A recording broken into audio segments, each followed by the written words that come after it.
L'Agmara du Chok l'Israël ce matin, Iruvin, Yudzaïn Amudalef, Iruvin 17a. Tanu Rabbanan, Mahane Ayotzet la Milchama, Arishut, Mutarim Begezel Etzim Yeveshot.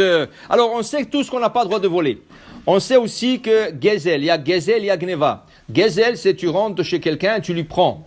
Et alors même si tu prends quelque chose, tu dis, mais ça n'a pas d'importance ça. Par exemple, tu rentres chez quelqu'un dans le jardin et tu lui prends de bois sec. Alors, allô, de quel droit tu rentres dans mon jardin? Ah, mais qu'est-ce que je te prie? J'ai pris 2 morceaux de bois sec. Mais avec 2 bois secs, on peut faire de feu, un feu. Alors tu n'as pas droit. Mais le Yoshua bin Nun, quand il nous a fait rentrer en Israël, avant de traverser le Jourdain, il nous a instauré 10 instaurations. Ken? Alors, parmi les 10 choses, que le soldat, quand il passe d'un endroit à l'autre pour faire la guerre ou pour défendre le pays, là où ils trouvent des bois secs, ils ont le droit de ramasser pour leur intérêt, pour faire de feu, pour cuisiner. Et tu ne vas pas dire à un soldat, non, allô, c'est mon jardin, qu'est-ce que tu es en train... Ça, c'est un soldat, il défend le pays. Il faut lui donner. Alors, il faut lui donner. Comment aujourd'hui en Israël, il y a des tzadikim, Bémet des tzadikim. Ils paient, ils voient des groupes de soldats. Il y a un couple américain, il y a 2 mois. Il y a un couple américain, ils ont vu des soldats, ils ont pris à Tibérias, ils ont pris un groupe de 30 soldats, rentrés au restaurant, ils leur ont tout payé. C'est des gens qui défendent notre pays, c'est des gens qui te protègent à toi. Alors, un peu de considération, si tu veux. Alors, tu veux pas payer le restaurant? Ok. Alors, qu'est-ce que tu as à faire avec bois sec? Moi aussi, je peux faire des feux. Va, tu as tellement, dis-moi, qu'il prend quelques brandis. Qu'est-ce que ça te dérange, Ken? Alors, il dit ici, ça c'est une takana de Yoshua bin Nun. Un soldat qui passe et il voit des bois secs dans ton jardin, laisse-le. Donne-lui un gazelle. Il n'y a pas du vol, c'est pas du vol. C'est la condition qu'on est rentré en Israël, on s'est installé en Israël. Dit la Gemara, Rabbi Yehuda ben Tomer Omer, Afronim bekol makom. Un groupe de soldats, ils sont 10, ils emmènent des tentes, 3, 4 tentes, dans ton jardin, ils plantent le tente. Ah oh, quoi, vous croyez mon jardin c'est un parc? C'est pas un parc ici, il y a le parc là-bas, qu'est-ce que vous faites? Checkette. Ça c'est la condition.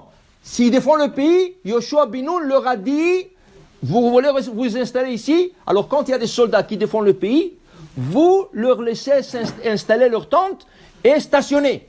Ils ne vont pas rester ici des mois et des mois. Ils vont rester quelques jours, un soir. Tu dois leur laisser. Laisse-leur tranquille. Il dit la Gemara, ou bemakom shenergu sham nikbarim. Plus que ça, il a instauré. Chas v'shalom, chas v'chayla, que ça n'arrive pas. Un soldat qui a été tué, la famille a le droit de l'enterrer là où il a été tué.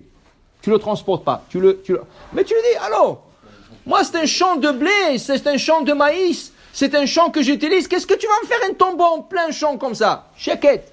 Tu n'as pas droit. Ça, c'est une condition stipulée déjà depuis la rentrée d'Israël. Alors, le soldat, il est enterré à sa place. À sa place. Ok? Dit la Gemara, Asarat Naim Itna Yehoshua. Ça, c'est les 10 conditions. 1 par 3. Parmi 10 que Yoshua a instauré en rentrant en Eretz Israël. Dit la Gemara, c'est que tu viens de dire qu'un soldat, Has v'Shalom, juif, qui a été tué, il est enterré à sa place, Pshita, Met Mitzvah, ça s'appelle Met Mitzvah. Ve Met Mitzvah, Kana Mekomo. Un Met, quelqu'un qui est mort pour défendre le pays, ou quelqu'un qui est mort, il n'y a pas alentour de gens pour l'enterrer, quelqu'un qui le trouve n'a pas le droit de déplacer.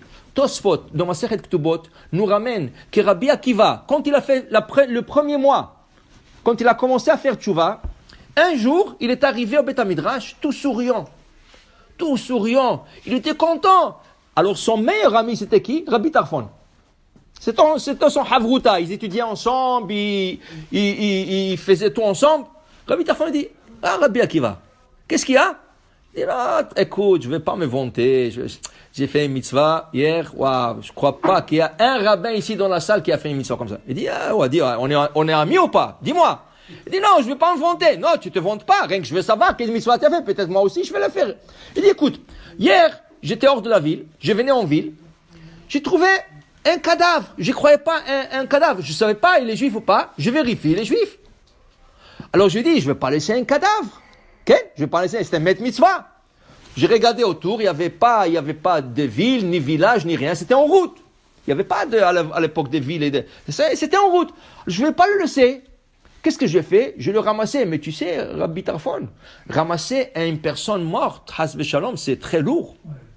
Très, très lourd. Mais je l'ai pris sur moi, j'ai transpiré. Et je l'ai emmené jusqu'à la ville. On est arrivé en pleine nuit. Je dis, je ne vais pas laisser, je vais aller au cimetière. J'arrive au cimetière, fermé. J'ai sauté la muraille, j'ai ouvert de l'autre côté, et je cherchais une pelle en pleine nuit. Je n'ai pas trouvé. À la fin, Hachem m'a aidé, j'ai trouvé une pelle.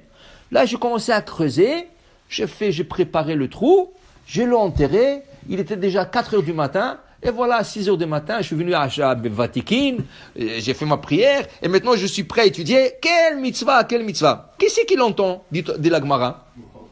Qui c'est qui l'entend? Ses maîtres. Rabbi Yoshua, Rabban Gamliel, Rabbi Akiva. Qu'est-ce que tu as fait?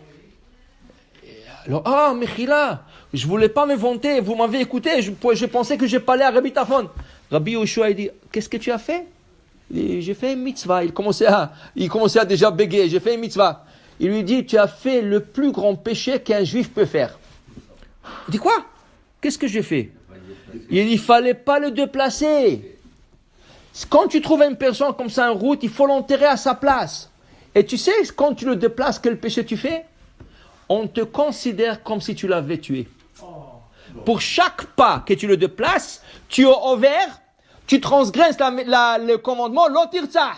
Il dit, dis-moi, combien de kilomètres tu as fait? Il dit, 4 kilomètres. Il dit, Kvoda Rav Rabbi Akiva, sur 4 kilomètres, tu as fait l'otirtzah, 4 kilomètres. Tu as fait le plus grand péché qu'une personne peut faire. Quelqu'un qui a tué quelqu'un, il l'a tué une fois. Toi, tu l'as tué à chaque pas.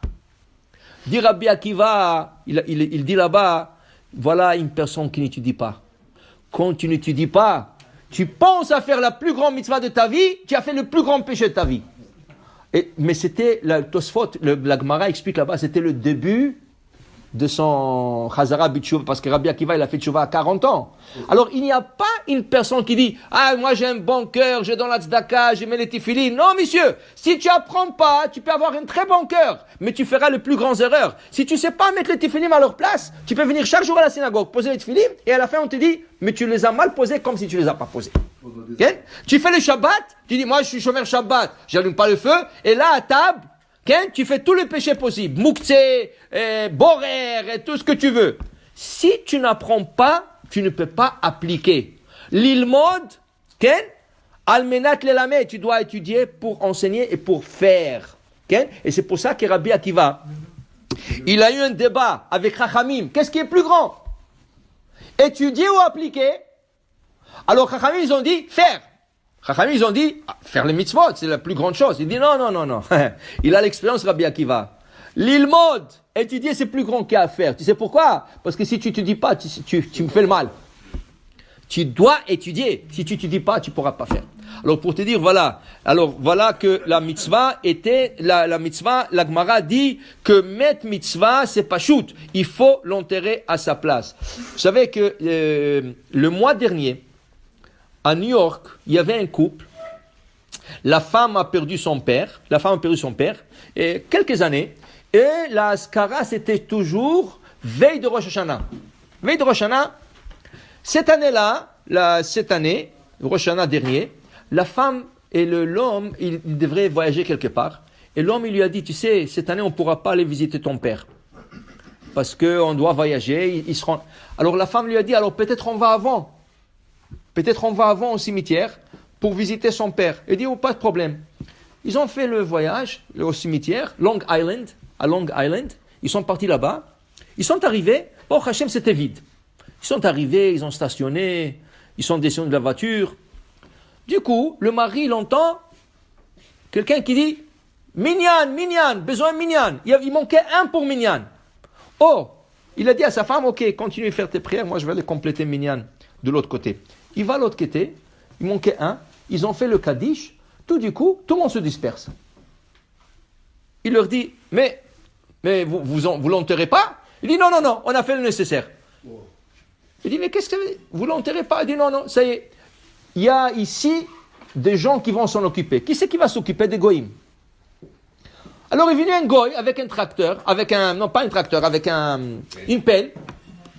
Il est venu, il a dit, moi je vais m'en occuper. Il a dit quoi? Moi je vais laisser un goy enterrer un juif? Il a dit, est-ce que je peux s'il te plaît prêter ta pelle? Top. Il a commencé à pelleter, il a fait le trou, ça lui a pris 2 heures. Seul, à la main. Normalement ici, ils le font avec des tracteurs.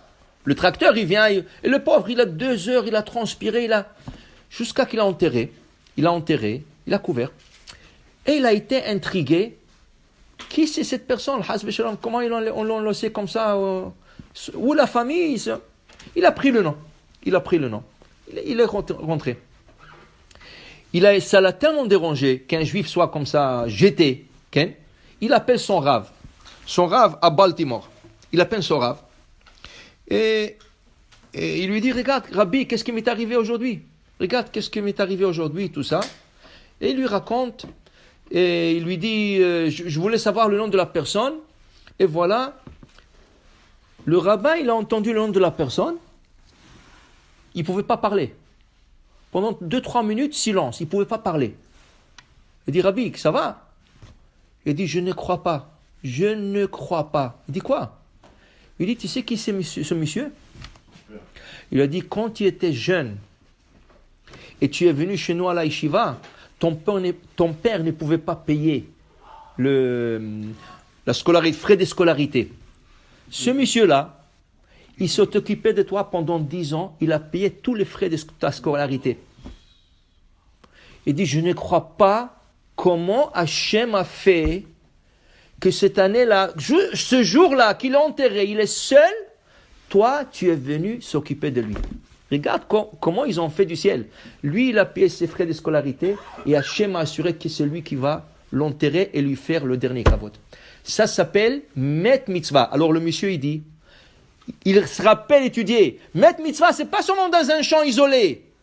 Met Mitzvah, quand tu même dans la ville, s'il n'y a personne enterré, tu as fait Met Mitzvah. La plus grande mitzvah, c'est la plus grande mitzvah dans le judaïsme. Vous savez que la Gemara dit dans Masechet Megillah, si quelqu'un n'a pas quelqu'un pour l'enterrer, même le Kohen Gadol doit s'impurifier le jour de Kippour pour l'enterrer. Mais qui c'est qui va faire le service de Kippour? Pas grave, pas de service. Tu t'occupes d'un juif pour l'enterrer. Quelle mitzvah il a fait ce monsieur? Pour te dire, voilà l'ashgacha pratit. Baruch Adonai le'olam. Amen.